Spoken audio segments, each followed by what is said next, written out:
Hey everybody, what's going on? And welcome to Guns N' Roses Central. And I hope you guys enjoyed my true story episode of Chris Cornell and his history with Guns N' Roses and the members of Guns N' Roses. It's kind of like my little tribute. I loved Soundgarden. I love Soundgarden, and I enjoyed Audioslave. But I think to me, Soundgarden was definitely a band that I on my top 10, favorite bands.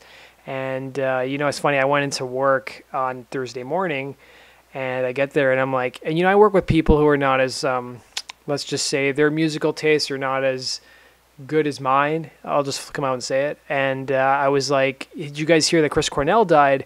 And the guy across from me said, I thought Chris Parnell died. And I'm like, you're kidding, right? And Chris Parnell's the dude who does all the voiceover stuff.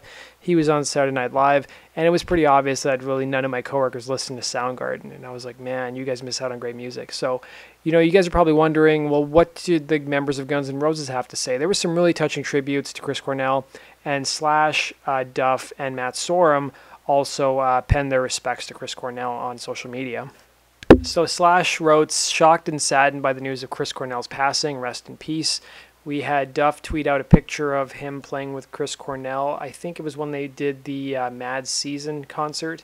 And he basically had this to say, rest in peace, Chris Cornell, truly sad for his children and family, and the rest of us, a good man.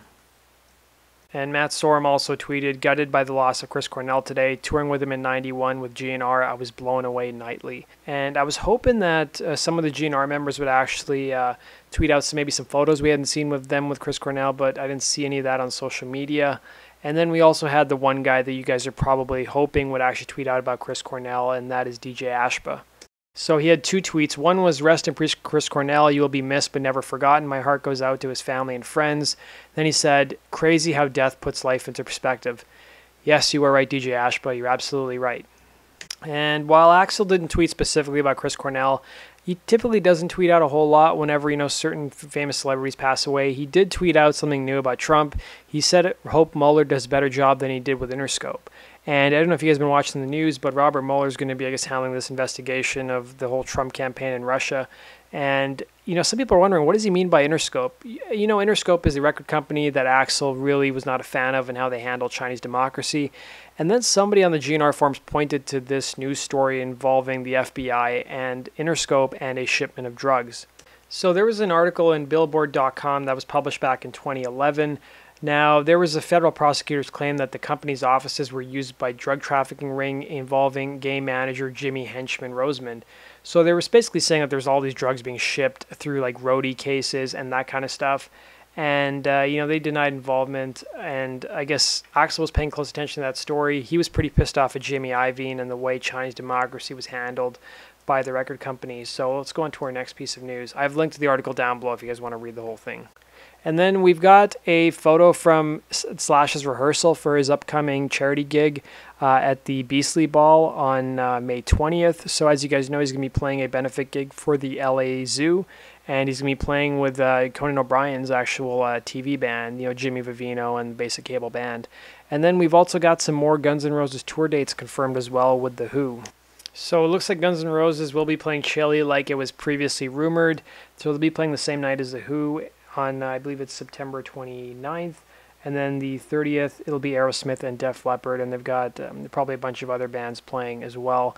Now, we've also got some teasing photos from Guns N' Roses' upcoming European tour. Guns N' Roses manager Fernando tweeted out this photo, which looks like an amazing jacket. I would love to own this and just like wear it to work every day and be like, I wonder if people would catch on I'm a Guns N' Roses fan.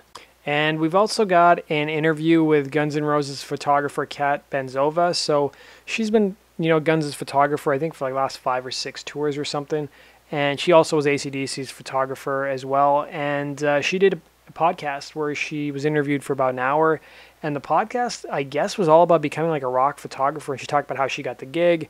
I didn't listen to the whole interview because I was just too busy doing some other stuff. But I did hear one thing that I didn't know about. Apparently, she was a model before she actually got into photography.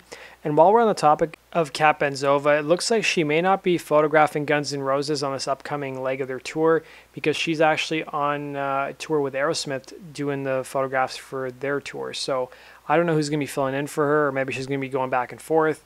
But that basically does it for today's Guns N' Roses news, guys. I hope you enjoyed that video. Hit the like button if you enjoyed the contents of that video, and let me know what it's like to work with your coworkers. Do they appreciate music as much as you do? So comment down below and let me know.